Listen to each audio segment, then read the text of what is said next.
Happy New Year! It is another video in the ABCs of Shoujo Manga and so very excited. I'm Laura A. Grace. I am a reviewer and writer here beneath the Tangles, and like I said, I'm super excited that you are here. It is a new year, but we are continuing the ABCs of Shoujo Manga video series, and if you're like, what in the world is this? I don't know. Well, first off, welcome. This is a video series where I am trying to find different Shoujo manga that start with different letters of the alphabet, starting with the letter A and work our way all the way to Z, and hopefully we find all of the letters. If you like to start from the very beginning, definitely check out this video here, the letter A. It has been so much fun and very excited that we are continuing this video series. Today's letter is the letter G, and wow, there were quite a few picks for this one, and I'm really excited because one of these, and I guess we can go ahead and start off with that one. I actually just featured this recently on my personal channel because I was talking about series that I would love to read this year that are like, hopefully I'm gonna read or plan to read. Well, it's more of I definitely plan to read these. So for our first pick, and I forgot to say that with this video series, what I do for each video is I try and find 2 to 3 different physical manga and then 1 digital manga. So my first one for the physical is The Girl with the Sanpaku Eyes. Oh my goodness, I am just so excited to feature this one today. I have wanted to read this for so long, and actually before filming this video, I was reading through it a little bit, and it is so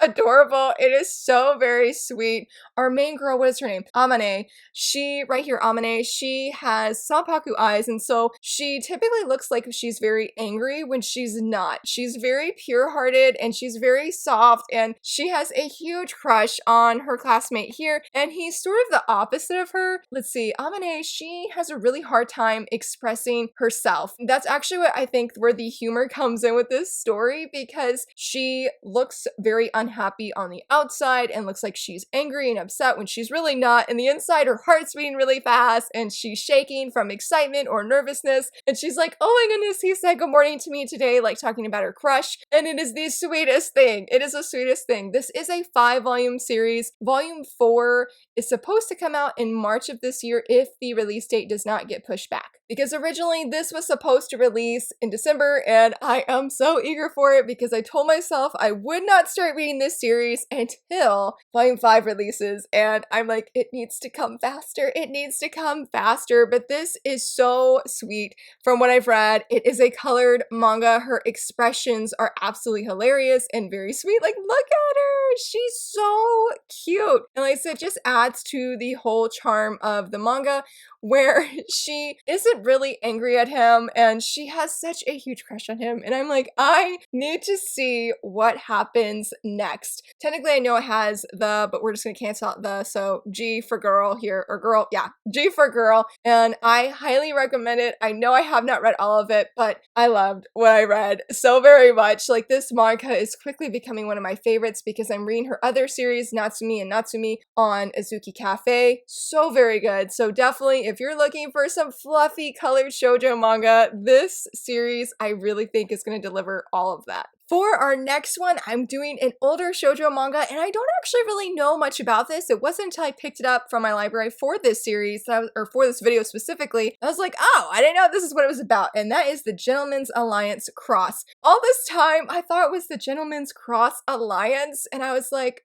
oh, I had the last 2 words mixed up. This is a very, I feel like, in a very iconic mangaka. I feel like she's very popular. I know she has a few different series that are available in English, like there's Full Moon, there's this one, there's the Phantom one, and the Sakura Hime one. Like, there's a few different series, and I feel like all of them I'm really interested in because of the art style. She has just this very old school, and I don't mean that in a bad way, but this old school shoujo style with the huge eyes and so colorful. Like, well, this isn't a colored manga, but I feel like it's just very bright. Like, especially when you look at some of her other covers that she has, it's just always sparkly and very pretty. So I picked this up, like I said, for this video, and I was really surprised to learn more about this. It's about our main girl here. Her name is Haine, I believe it's, yeah, Haine, and her family does, business loan of 50 million yen, basically in exchange for their daughter. So they more or less sell off their daughter for this business loan to this very prestigious family, and because she enters into this prestigious family, she's able to go to this, it's a private school, Imperial Academy, but she goes to this Imperial Academy, she gets on the student council. And I guess by her lineage, yes, technically she can be on here, even without, I guess, the whole thing with her being sold off by her real family. But there's a lot of secrets that she's finding out that is on this student council among these prestigious students, and she, I think, is having to navigate all of these different secrets. And not only that, but his nickname is the Emperor, and he is the president of the student council, and she has had a crush on him ever since she read, I think it was the fairy tale that he wrote as a child. So I think she's trying to get closer to him, but when I was skimming through it, it looks like sometimes maybe she misreads the situation and makes things harder for the Emperor, which sort of backfires for her personally, since she has a crush on him and she's wanting to get closer to him, because I think since she's been at the Imperial Academy, she has not been able to get close to him for like 3 months. So she's like really, I think, desperate at this point to finally get close to him. But there is a different dude. I don't know his name, but I really liked him. I don't think he's the Emperor. I was like, yes, he's this guy right here. Let me try and find right here. Like, he's getting angry on her behalf. I was just reading this before this video, and I'm like, he seems so sweet. I'm like, I really hope that he's going to be the actual love interest as the series goes on, because I really liked how he cared for her. He gave her a hug, and she's sort of like, I'm sorry though, the love of my life is the Emperor. And I'm just like, no, go back to this guy who seems very, very sweet. I'm not actually sure what this is in the sense of like genre.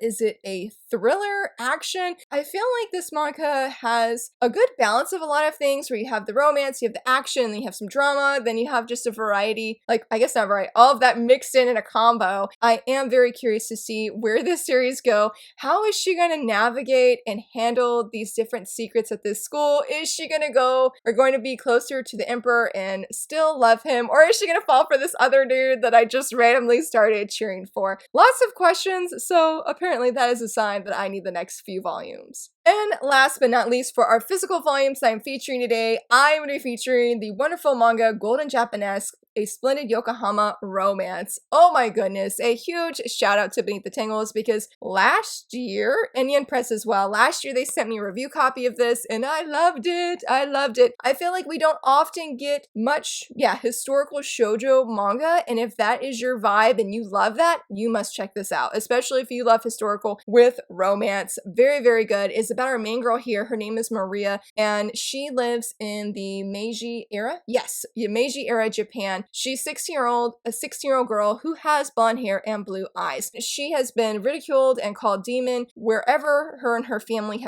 her and her mom and her grandma, wherever they have lived, she's always been called that, and they call her a foreigner, even though her mother is Japanese, and I think her father was indeed a foreigner. Her mother is not nice. That is an understatement. I do not like her mom whatsoever. Her mom really tears her down, is just so caught up in fear that Maria is so caught up in fear. She hides who she really is. Her mother forces her to basically use some kind of dye that makes her hair black and tells her never show your eyes to anybody, until she meets the young man Rentaro, who flips her world upside down. He tells her that she looks like the Little Mermaid, not a yokai mermaid like she originally thinks in this story, but the Little Mermaid from the fairy tales, like the European fairy tale, The Little Mermaid. He thinks that she's very, very beautiful, and because of Rentaro, even though he's very mischievous and he's a little bit of a prankster, he helps her to see that she really is beautiful and that she is special, that she does have value, and that is where her world gets flipped upside down, because she starts believing and thinking, maybe I really am beautiful as I am with my blonde hair and blue eyes, and that there is something special about me. I really, really enjoyed this first volume and the second one. I still need to read volumes 3 and 4. I think there's a volume 5. The manga, unfortunately, is on hiatus, which is a bummer, because I really love the art style, and seeing Maria's journey has been so satisfying, even if it's very heartbreaking, because I think this series is interesting because it does tackle a little bit of prejudice and racism, which is hard, and it makes me all the more thankful for Rentaro in her life, because I feel like the people directly around Marie are not very encouraging, except for her grandma, and so she needs somebody in her life that is just uplifting her, and not necessarily even because of a romantic drive behind that person's decisions, but just because they genuinely care for our main girl here. She desperately needs it. So I really enjoyed these first 2 volumes. volumes. I feel like I said it's different. If you like a little bit of deeper manga where yes, it has the romance, but like I said, it talks about prejudice within just the story. It's not a major part, but it definitely affects our main girl, as well as enjoying that historical aspect. I would highly recommend checking out this series. Like I said, it is on hiatus, but I believe we have 5 volumes in English. I'm hoping that it comes back and we get more volumes because I definitely want to know what happens. And hopefully Marie continues to grow, continues to build self-confidence, and genuinely love herself for who she is and not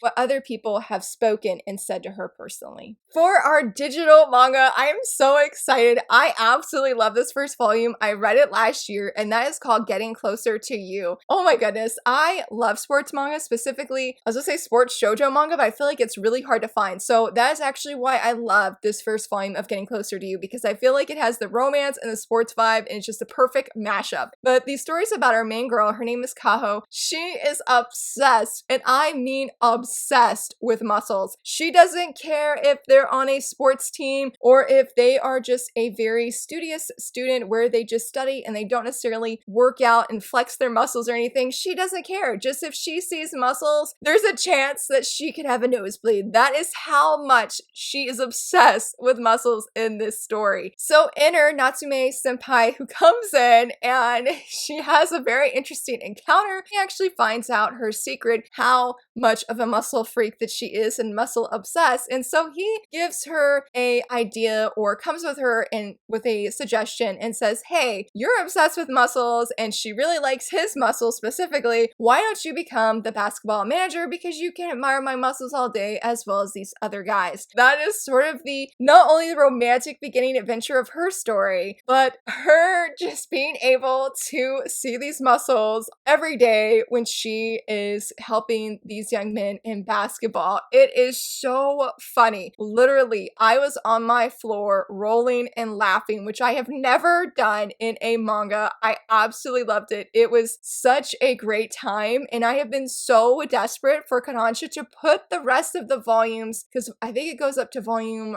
3 or 4. I'm like, please, Kodansha, put these manga titles or these volumes on sale, because I need to know what happens next. I really love the senpai. He is so funny, and just the way he is able to not deal with her, but when there's just times she doesn't see him as a person. She just sees his muscles. And I'm like, I don't know how you can deal with this dude, but he deals with it pretty well, I think. And I'm so excited for the romance. There were just so many wonderful parts about this story, but I ultimately think it was very funny and very unique, because I've never seen a girl that gets a nosebleed in manga because she's just that obsessed with muscles and just loves them so much. I highly recommend Getting Closer to You. It is a wonderful story. Like I said, I'm desperate for the other volumes to go on sale. I regularly check it on my Amazon wishlist to see if the prices drop down, because that is how much I really enjoyed that first volume. And I'm just like, I'm desperate. I'm desperate to see what